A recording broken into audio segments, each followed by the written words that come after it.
Okay, you're rolling. Hi, my name is David Burnite. I'd like to tell you a little bit about my big grandma.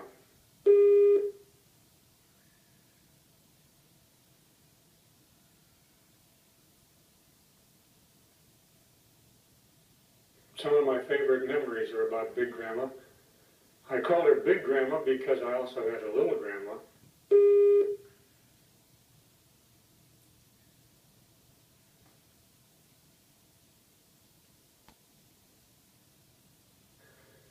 Big Grandma wasn't fat, she was just big.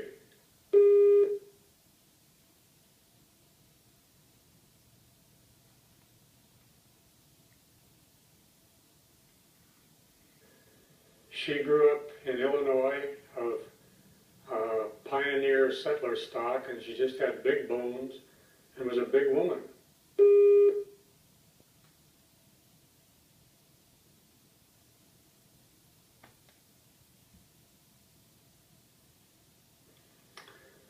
When my mother was 13, Grandpa died, and so Grandma took over and went to work and raised all three children herself.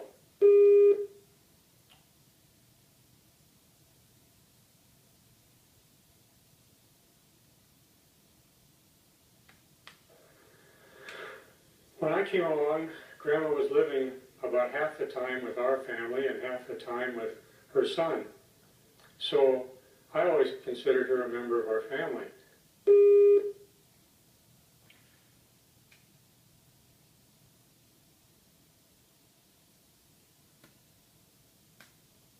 She would wash dishes and do the ironing and help my mother a lot. And I enjoyed Big Grandma.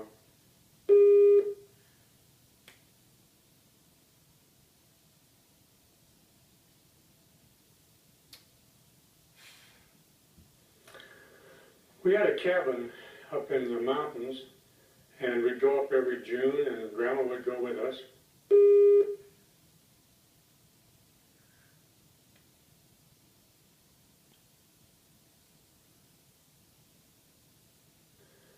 And after the sweeping and dusting and bringing down the cobwebs was done, Grandma would go for hikes with me.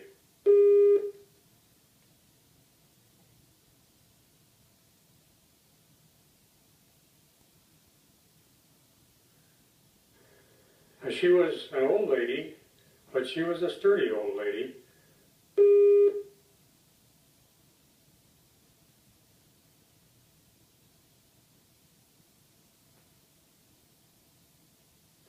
She always took along a big walking stick, and she told me that it was to kill rattlesnakes with.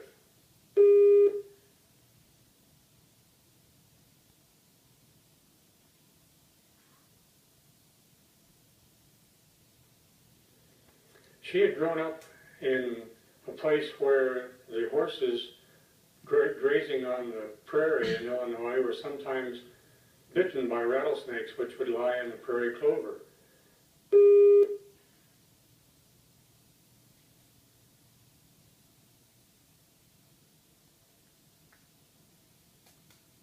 And so Grandma hated rattlesnakes, and whenever she would see one, she would kill it.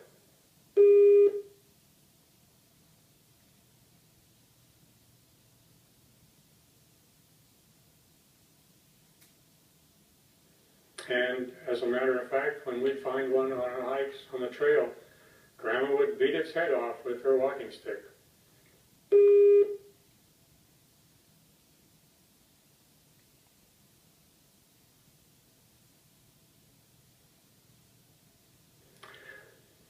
I think one of the funniest things that happened was one day when my dog Laddie cornered a skunk underneath our cabin.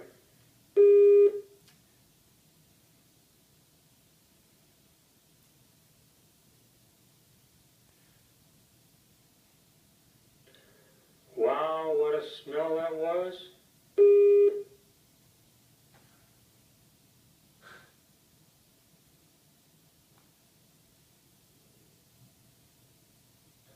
But Grandma was not even concerned.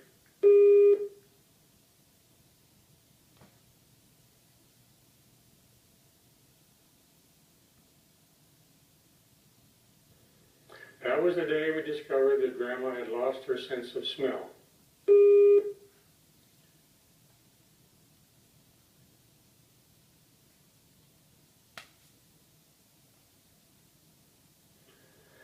And as a matter of fact, now we understood why she'd been complaining lately that food just didn't taste as good as it used to.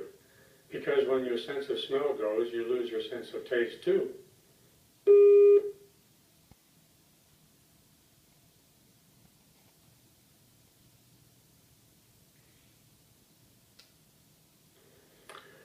Grandma had been born in 1860, and she told me that when she was 5 years old, her father took her down to the railway crossing to see President Lincoln's funeral train go by.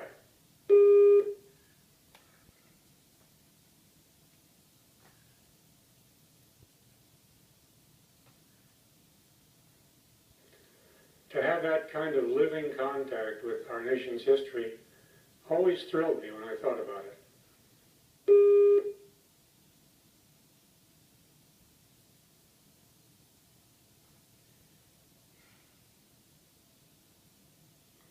Grandma lived to be almost 102, and on her 100th birthday, President Eisenhower sent her a birthday card.